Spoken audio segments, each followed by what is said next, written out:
TikTok, look, I got some more sauce. If you don't believe me, take it from this man right here.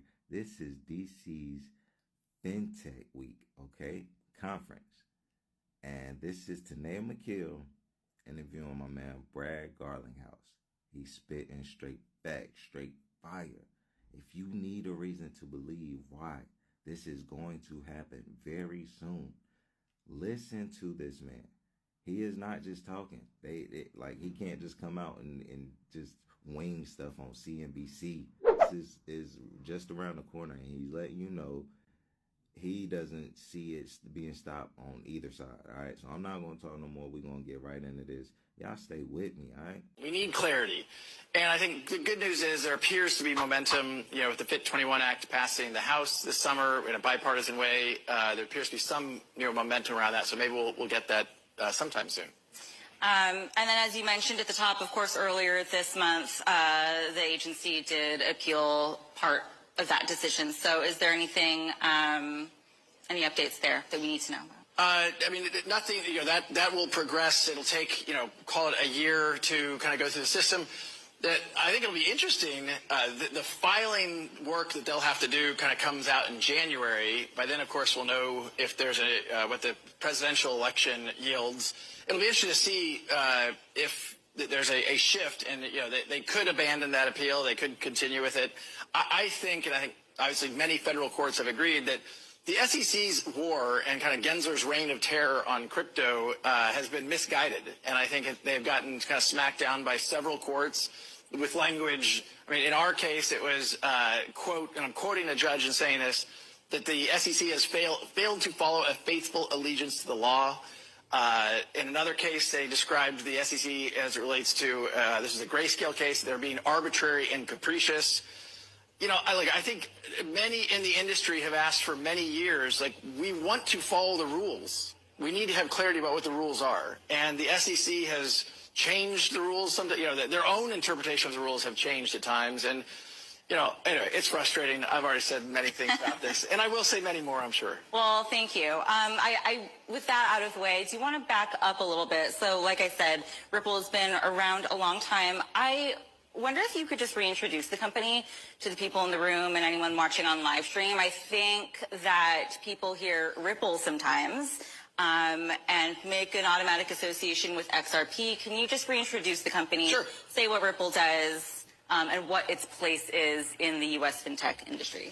So Ripple's vision from the earliest days, this even predates me, Chris Larson, the co-founder of the company, really articulated this vision for enabling an internet of value, to allow value to move the way information moves today.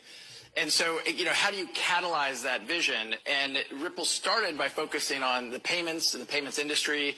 And if you kind of dissect the payments industry, you go to where's the highest point of friction.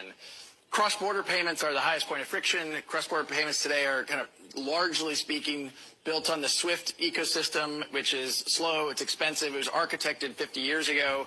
The error rate is quite high, and it's kind of like in an age of the internet, why can't we have something better? And so we have been working with banks and financial institutions around the world.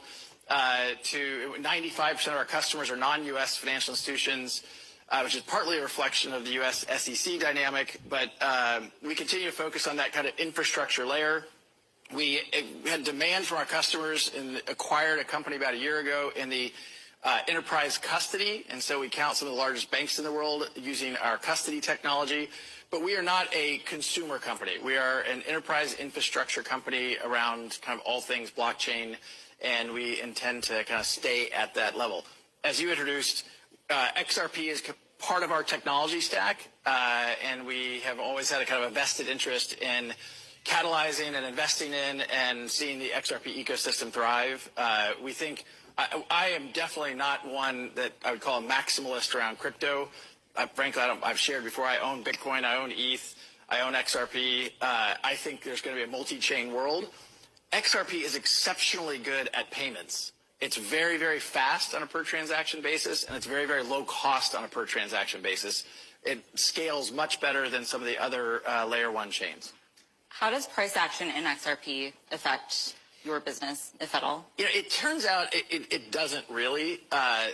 If you do the math, and we have a whole white paper we published on this, but if you look at the volatility of a low volatile asset like a fiat currency, but you hold it for, let's say, 3 or 4 days to settle a SWIFT transaction, it turns out you have more volatility risk in a low volatile asset as compared to an XRP transaction because it's a highly volatile asset, but it's a very, very fast to transact. So it turns out there's less volatility risk. Now, in the traditional fiat world, when you go to a bank to wire money, someone's hedging that currency risk for 3 or 4 days, and you're paying for that currency risk. You're locking in a rate in advance. You don't have to do that in the crypto world because it's so much faster. If the volatility, say, got much, much, much worse, you could have a situation where you could have new participants in the market emerge to kind of sell that product. So you mentioned